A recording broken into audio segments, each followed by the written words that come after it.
Halo para murid setia Sekte Karma The Series, berjumpa lagi dengan leluhur sekte kesayangan kalian. Bagaimana kabar kalian semua? Apakah hari ini kalian sudah siap untuk membuka gulungan kisah epik dari Renegade Immortal Wang Lin? Bayangkan, Wang Lin berdiri dengan jubah putih bersihnya yang legendaris, rambut putih panjangnya tergerai indah, dan wajahnya yang setenang dan sedingin gunung es yang menjulang tinggi. Dia memandang dunia dengan tatapan yang menyimpan ribuan tahun perjalanan dan pemahaman. Tidak usah berlama-lama lagi, mari kita dengarkan dengan saksama gulungan ini. Serap setiap pemahaman yang bisa kalian dapatkan, dan mari kita selami kisahnya bersama-sama. Ayo kita mulai. Dari kejauhan, Jenderal Iblis Mo Lihai menatap Wang Lin. Mengenakan jubah komandan setan kuno dengan rambut putih panjang dan wajah tampan yang dingin, penampilan Wang Lin tampak tenang, bahkan biasa saja. Ini membuat Mo Lihai sedikit lega. Namun, di sisi lain, pria dari Sekte Pedang Dalau mulai terlihat kesal. Dia sudah lama mendengar kalau murid ketujuh divisi ungu ini terkenal sombong, dan sekarang melihat sendiri sikap dinginnya, dia merasa rumor itu benar. "Apa kau tuli, Wang Lin?" teriakannya menggema. Wang Lin terus berjalan tanpa menoleh sedikit pun.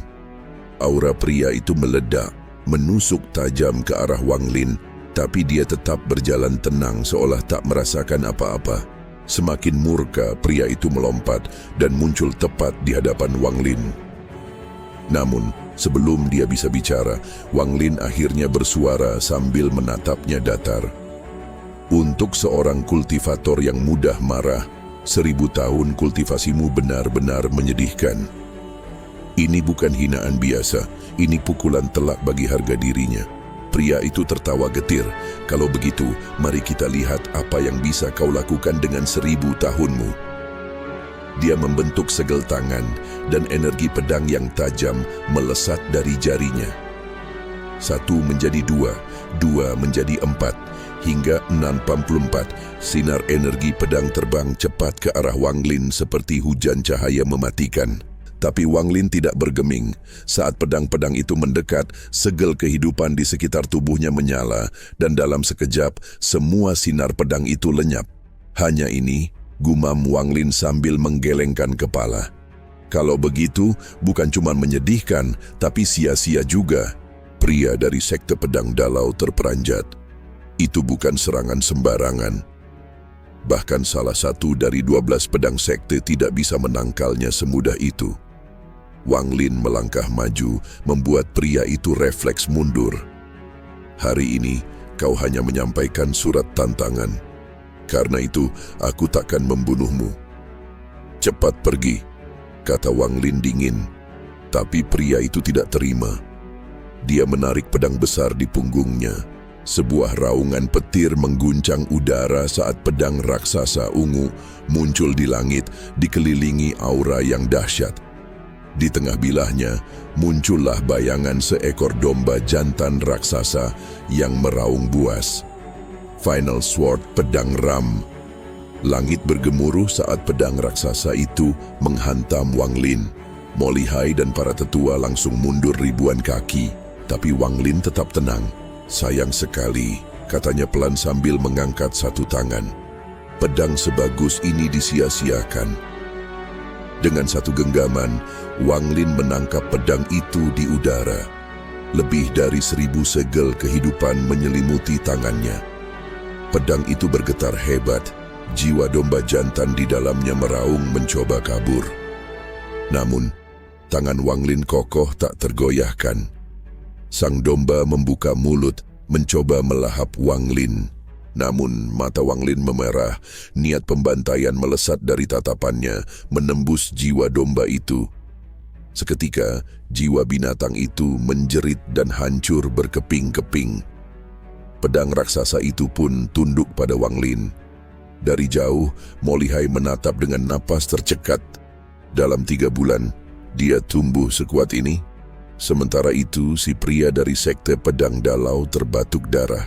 Pedang itu adalah bagian dari jiwanya, dan kini jiwanya robek. Tubuhnya gemetar, tak menyangka menghadapi monster seperti ini. Dia masih punya satu kartu truf, untaian energi pedang dari gurunya, pusaka penyelamat hidup.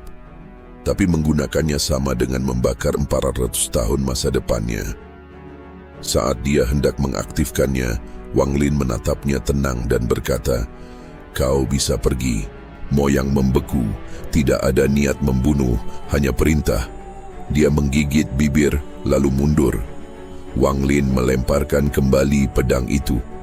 "Aku tidak punya dendam dengan sekte pedang dalau, tapi kalian yang terus memaksa." Dia lalu berbalik dan berjalan santai. "Sampaikan pada 12 pedang, aku tak berniat menjadi musuh kalian di tanah roh iblis."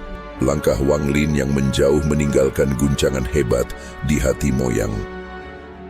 Setelah memastikan pedangnya aman, dia hanya bisa menatap punggung Wang Lin dengan penuh tanya. "Aku akan sampaikan pesanmu," serunya sebelum terbang menjauh. Beberapa ribu kaki jauhnya dari mansion Mo, Moyang masih belum bisa tenang. Akal ilahinya terus waspada, tapi serangan yang dia tunggu-tunggu tak kunjung datang. Setelah yakin Wang Lin benar-benar membiarkannya pergi, wajah Moyang perlahan berubah menjadi penuh kebencian. Wang Lin, kau pikir bisa mempermalukanku begitu saja? Lain kali, aku akan datang bersama saudara-saudara seperguruanku. Aku jamin kau takkan bisa setenang tadi. Kalau saja senior keserakahan tidak pergi ke negara setan api, hanya dengan satu gerakan saja, dia pasti sudah membunuhmu.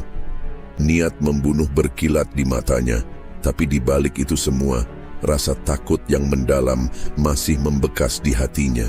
Dia terlalu kuat, tapi dengan energi pedang yang diberikan guru, dia pasti tidak akan bisa melawan.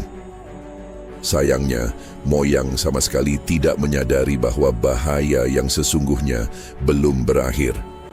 Dari pedang besar di punggungnya, seutas gas abu-abu merayap keluar tanpa suara, seperti ular lapar yang mengintai mangsanya.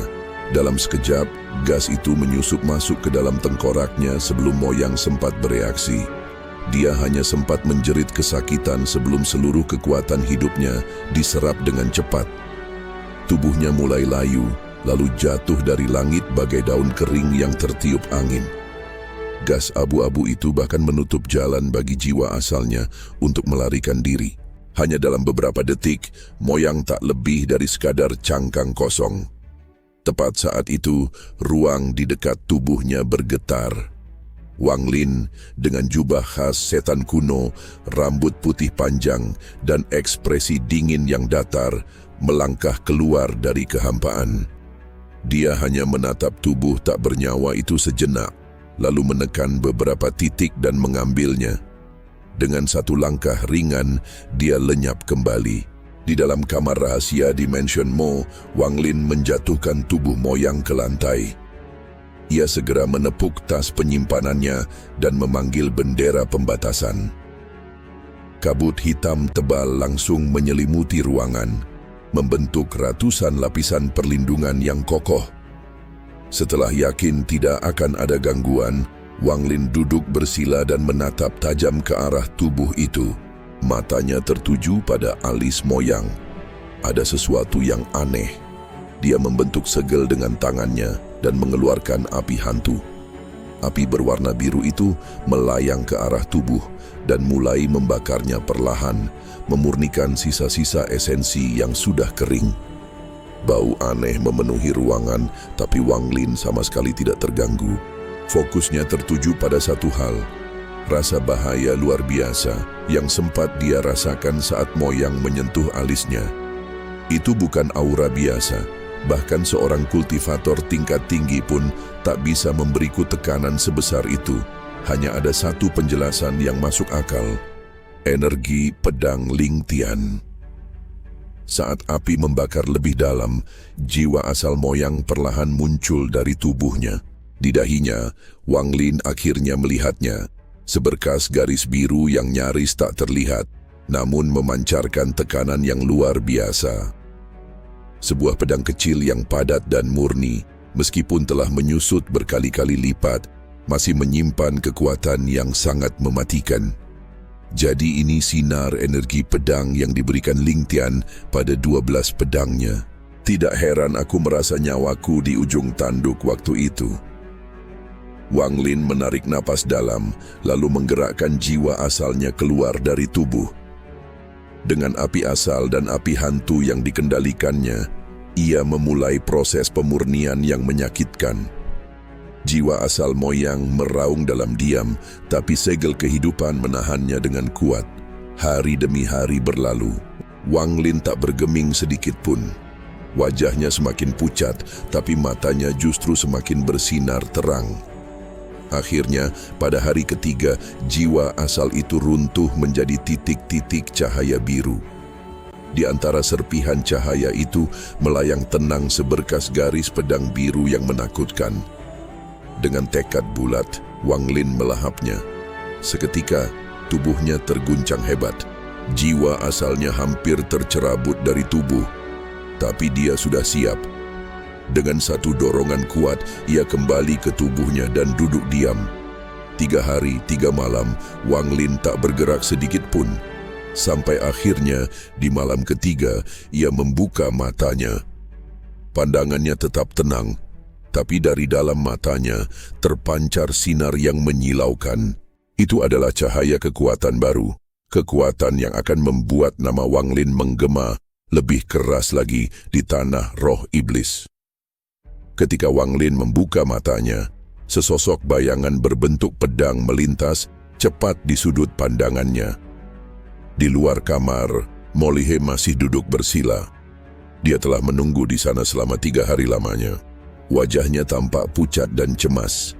Berkali-kali dia ingin masuk, tapi setiap kali mendekat, kabut hitam pekat dan lapisan batasan yang rumit membuatnya mundur. Dia tahu Wang Lin sedang dalam kultivasi tertutup di titik yang sangat krusial. Mengganggunya sama saja dengan menantang maut, tapi waktu terus berjalan. Besok adalah kompetisi umum iblis, ajang pertarungan untuk menentukan siapa jenderal terkuat di kota setan langit. Mo Li He sudah kalah, satu-satunya harapannya kini tinggal pada Wang Lin.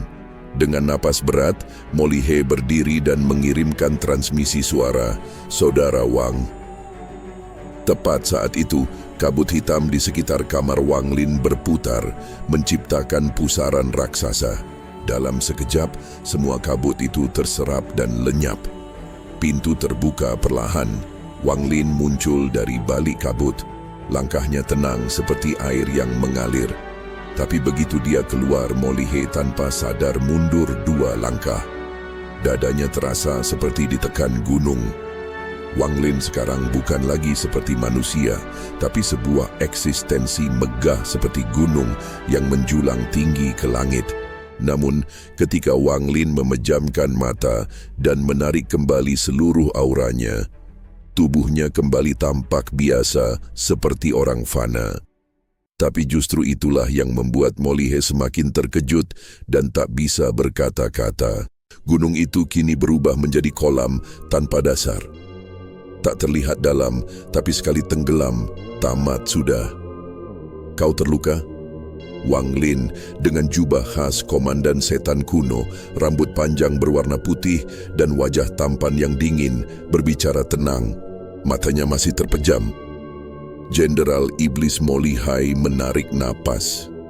"Aku kalah dari Jenderal Iblis Mo Fai dari kota iblis lain."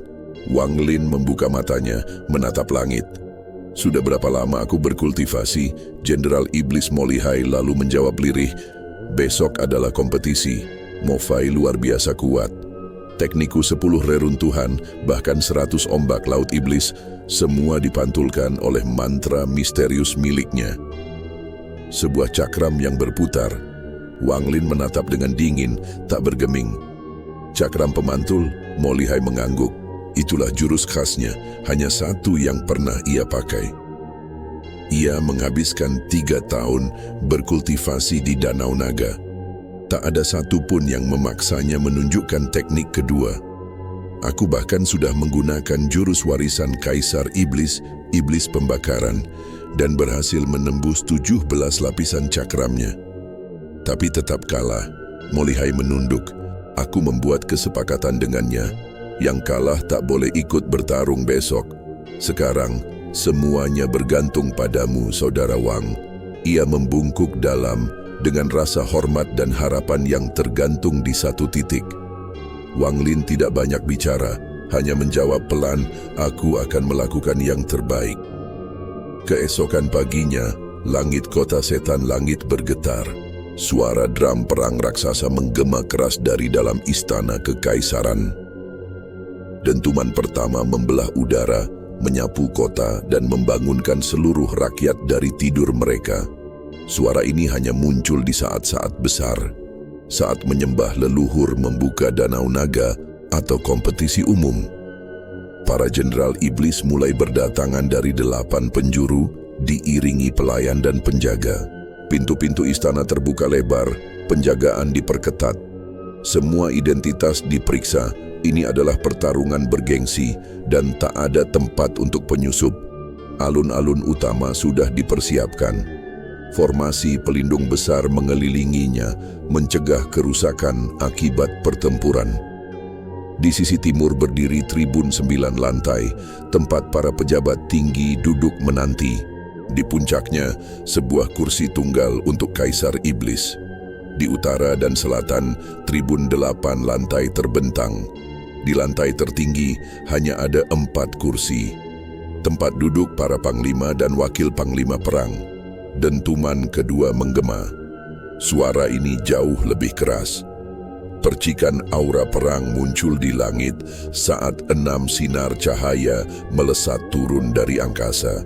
Mereka tidak masuk melalui gerbang karena mereka tidak perlu. Mereka adalah wakil panglima perang. Tak lama, 8 sosok menyusul, 7 pria 1 wanita. Mereka melangkah di udara dengan tenang. Aura mereka seperti bintang yang mengelilingi matahari, panglima tertinggi. Begitu ke-8 orang ini muncul dan duduk, seluruh alun-alun menjadi hening. Setiap orang yang hadir hanya bisa menunduk dengan rasa hormat. Dung. Suara ketiga dari drum terdengar sekeras badai yang mengguncang langit. Kali ini, semua kepala menoleh ke satu titik, kursi Kaisar Iblis yang masih kosong. Tapi semua tahu, sebentar lagi pertunjukan sesungguhnya akan dimulai. Dan di antara seluruh nama besar, hanya satu nama yang belum layak dibicarakan. Tapi dia akan segera membuat semua orang mengingatnya, yaitu Wang Lin. 2 dentuman, 3 dentuman. Suara drum surgawi menggema di seluruh alun-alun kota setan langit. Setiap kultivator dan jenderal iblis terdiam. Mata mereka tertuju pada kursi besar di tengah panggung utama yang masih kosong. Sosok agung yang mereka tunggu-tunggu belum juga muncul. Namun pada detik itulah suasana berubah. Seorang pria mengenakan baju besi emas berjalan keluar dari istana megah di belakang alun-alun. Tatapannya menyapu seluruh tempat sebelum suaranya meledak bagaikan petir. Setan jenderal keluar. Suara menggelegar itu membelah langit. Satu demi satu gerbang besar terbuka dan para jenderal iblis mulai memasuki alun-alun dalam 2 barisan panjang, diikuti oleh para pengikut mereka. Aura pembunuhan mereka membumbung tinggi seperti ombak yang menggulung dari lautan perang. Tatapan orang-orang pun bergeser, bukan lagi ke kursi kosong, melainkan ke barisan para jenderal iblis yang kini memenuhi lapangan. Wakil Panglima Xuan membuka matanya dan mendengus dingin. Sorot matanya menusuk ke arah seorang tokoh di belakang Molihai, Wang Lin. Namun, Wang Lin hanya menatap singkat sebelum kembali menunduk tenang. Molihai mengerutkan kening, menatap ke arah takhta yang kosong dan bergumam lirih. Aneh, mengapa Kaisar Iblis belum muncul? Pria berbaju emas itu kembali berbicara. Suaranya tenang namun menusuk. Aturannya masih sama, yang kuat menantang yang lain. Pemenang boleh mundur dan digantikan, kalah Anda bisa minta bantuan. Tapi kalau masing-masing menang dan kalah 1 kali, keduanya keluar. Ini bukan pertunjukan, Ini ujian berdarah. Wang Lin menyipitkan mata. Aturan ini terlihat sederhana, namun jelas penuh jebakan kematian. Dalam kompetisi seperti ini, setiap langkah adalah taruhan hidup dan mati. Aku pilih yang pertama, kata pria Jenderal Iblis berjubah emas yang menyilaukan itu sambil menunjuk seorang jenderal kurus yang tampak seperti mayat hidup. Kulitnya pucat, matanya cekung, dan auranya dipenuhi kematian. Muyun, keluar. Kerumunan mendesah. Nama Muyun bukan nama asing. Dia adalah seorang kultivator 9 kematian, 9 kehidupan yang dikabarkan telah mencapai tahap 5 kematian, 5 kehidupan. Dia berdiri kaku, angker dan tak tergoyahkan. Namun sebelum 10 napas habis, seseorang melangkah maju.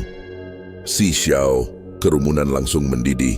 Itu si Xiao, salah satu dari 3 besar, seru mereka. Si Xiao melangkah dengan tenang ke tengah arena, lalu menatap Muyun dengan dingin. Kau bukan lawanku, turun. Muyun tersenyum, senyum pucat seperti mayat. 5 helai gas hijau melilit jemarinya seperti ular hidup. Dia membalas, dan pertempuran pun meledak. Gas hijau itu melesat membelah udara dengan bau busuk yang menyengat.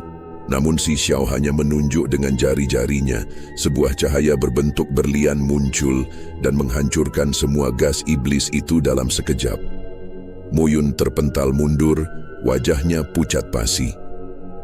Aku bilang kau tidak cukup, ucap si Xiao datar. Seorang pria raksasa pun keluar menolong Muyun. Tubuhnya tambun berotot membawa aura sekte raksasa. Tapi dalam 3 langkah, dia hanya mampu menciptakan kabut sebelum tubuhnya dihancurkan oleh satu serangan si Xiao. Pria itu hancur berkeping-keping. 5 benang roh masuk ke tubuh si Xiao. Tanda kekuatannya bertambah. Jenderal Iblis tak boleh mati, kata si Xiao dingin. Tapi kalian orang luar hanya diciptakan untuk dibunuh. Dia menatap Jenderal Iblis Molihai dengan penuh amarah. Beranikah kau bertarung denganku? Molihai menjawab, tenang, aku telah kalah dari Jenderal Iblis Mofai. Aku takkan ikut kompetisi ini. Si Xiao mengejek, lalu menatap Wang Lin yang berjubah merah membara dengan rambut putih panjang dan wajah tampan yang dingin. Kalau begitu, kau majulah. Namun, Wang Lin hanya menjawab datar, aku tidak tertarik pada pertempuran tanpa nyawa yang boleh diambil. Pria Jenderal Iblis berlapis zirah emas menyela dengan tegas, si Xiao, kau sudah menang, kau tidak boleh menantang lagi. Si Xiao berjalan melewati Wang Lin, membisikkan ancaman. Kalau Jenderal Iblis Molihai tak mau bertarung, aku akan membunuhmu sebagai gantinya. Wang Lin tetap diam, tapi pria berzirah emas itu menunjuknya, kamu keluar. Wang Lin melangkah perlahan ke tengah alun-alun. Udara mendadak terasa menegang.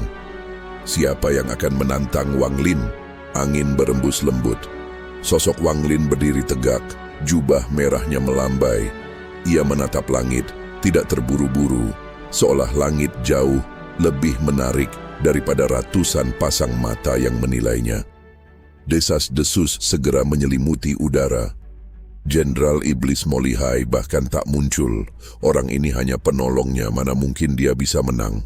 Lihat, sombong sekali, tapi nyalinya ciut saat si Xiao menantangnya.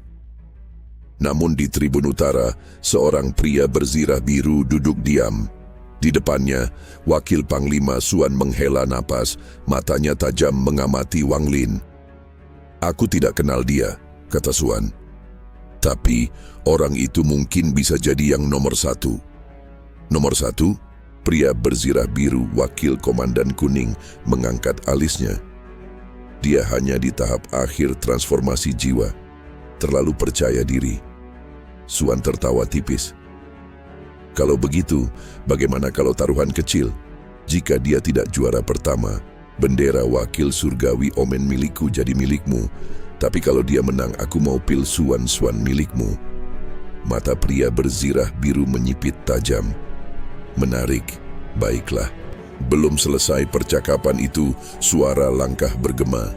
Seorang jenderal iblis dengan zira berwarna tanah tiba-tiba sudah berdiri 1000 kaki dari Wang Lin. "Maafkan saya," katanya sambil tertawa. "Saya harap kalian tidak berebut posisi penantang. Aku duluan ya." Itu Audi, seorang jenderal kelas menengah yang pintar mencari celah. Audi membungkuk kecil, lalu menatap Wang Lin sambil menyeringai. "Kalau kau masih ingin hidup, lebih baik menyerah sekarang." Namun, Wang Lin hanya memandangnya sekilas lalu menggeleng. Suaranya tenang. "Kau bukan tandinganku." Audi tertawa keras. "Sombong sekali. Biar kulihat apa kau layak bicara seperti itu." Dalam sekejap, tubuhnya lenyap menyatu ke dalam tanah. Namun Wang Lin tak goyah. Ia mengangkat kakinya perlahan dan duar, langit dan bumi berguncang. Tanah di bawah Wang Lin meledak, pilar-pilar api merah darah menembus langit. Audi dipaksa keluar dari tanah, wajahnya pucat dan matanya membelalak. Bagaimana mungkin teknik pelarian buminya bisa digagalkan begitu saja? Belum sempat dia berpikir, Wang Lin sudah ada di depannya. Tangannya mencengkeram pergelangan tangan Audi seperti besi panas. Audi mencoba melawan, tapi tak bisa bergerak. Dia menggigit lidahnya, menembakkan pedang darah yang berubah menjadi kura-kura naga. Tapi sebelum makhluk itu mendekat, 800 segel kehidupan memblokirnya. Saat itu pula, Wang Lin menyuntikkan energi spiritual surgawi langsung ke tubuh Audi. Krak! Suara meridian pecah terdengar. Audi menjerit. "Berhenti!" teriak seorang jenderal dari tribun. Tapi Wang Lin hanya menatapnya dingin dan justru menambah kekuatannya. Tubuh Audi terbang dan meledak dalam kabut darah. Dia tidak mati, tapi tulang dan meridiannya hancur. Masa depannya habis. Tiba-tiba, langit bersinar. Dari tribun, pria berzirah emas mengangkat tangannya. Sinar matahari menyatu, membentuk tombak emas raksasa yang dilemparkan dengan raungan langit. Namun Wang Lin hanya menoleh sedikit, lalu menghilang. Dia muncul kembali di depan Audi, mengguncangnya untuk kedua kalinya. Tulang Audi hancur, dagingnya robek dari rangkanya. Wang Lin lalu membalik badan, mengangkat telapak tangannya. Tombak emas sudah sangat dekat. Dia menghantam tombak itu 2 kali pada 2 titik berbeda, lalu bergeser sedikit. Tombak itu melesat lewat, getarannya terasa hingga ke tulang, seolah langit dan bumi ikut bergoncang. Lalu, dalam sekejap mata, tombak itu hancur berkeping-keping, meledak menjadi serpihan cahaya keemasan yang menyilaukan. Seperti ribuan matahari kecil yang terbit bersamaan, semua orang terdiam membisu, pertarungan berhenti, suara benturan senjata lenyap. Ratusan pasang mata penuh dengan keterkejutan dan ketidakpercayaan terpaku pada satu sosok di tengah alun-alun yang kini porak-poranda. Di sana, di antara puing-puing dan debu, berdirilah Wang Lin. Jubah darah khas seorang komandan iblis berkibar lembut di tiup angin. Rambut putih panjangnya yang kontras menari-nari, membingkai wajahnya yang tampan, namun dingin, sedingin puncak gunung es yang tak tersentuh. Dia berdiri dengan tenang, postur tubuhnya lurus dan kokoh, seolah tak terpengaruh oleh kehancuran di sekelilingnya. Keheningan yang mencekam pecah oleh bisikan-bisikan tak percaya. Mereka semua baru saja menyaksikan sesuatu yang mustahil. Seorang jenderal iblis, salah satu eksistensi terkuat di negeri ini, telah tewas di hadapan mereka. Dan yang lebih mengejutkan lagi, pembunuhnya bukanlah sesama iblis dari klan saingan, bukan pula seorang pejuang legendaris yang mereka kenal. Pembunuhnya adalah seorang pendatang asing, orang yang baru mereka lihat untuk pertama kalinya. Wang Lin menarik napas pelan, hembusan napasnya terlihat seperti kabut tipis di udara yang dingin. Tatapan matanya yang tajam menyapu kerumunan iblis dan pejuang yang membeku di tempat. Lalu, dengan suara yang dingin namun terdengar jelas di seluruh alun-alun, dia bertanya, "Apakah kalian juga ingin melanggar aturan?" Pertanyaan itu bukanlah ancaman, melainkan sebuah pernyataan fakta yang mengerikan. Pada saat itu juga, semua orang yang hadir memahami satu hal dengan sangat jelas. Pendatang asing ini bukanlah orang biasa. Dia adalah kekuatan alam yang tak boleh diprovokasi, dan kisah legendaris Wang Lin di Tanah Iblis bersambung unggah. Nah, cerita bersambung murid-murid terbaik Sekte Karma The Series. Apakah kalian merasakan peningkatan kultivasi kalian? Semoga kultivasi kalian meningkat pesat ya. Karena kedepannya, leluhur akan mengajarkan apa itu Dao, apa itu spiritual, apa itu esensi, apa itu karma, apa itu hidup dan mati, dan apa itu reinkarnasi. Baiklah para murid sekalian, sampai jumpa di gulungan berikutnya. Supaya Sekte Karma The Series tetap eksis, dukung sekte dengan cara like, berikan komentar, dan subscribe Leluhur Tua Karma. The Series undur diri karena setelah ini leluhur akan melaksanakan kultivasi tertutup. Bye-bye.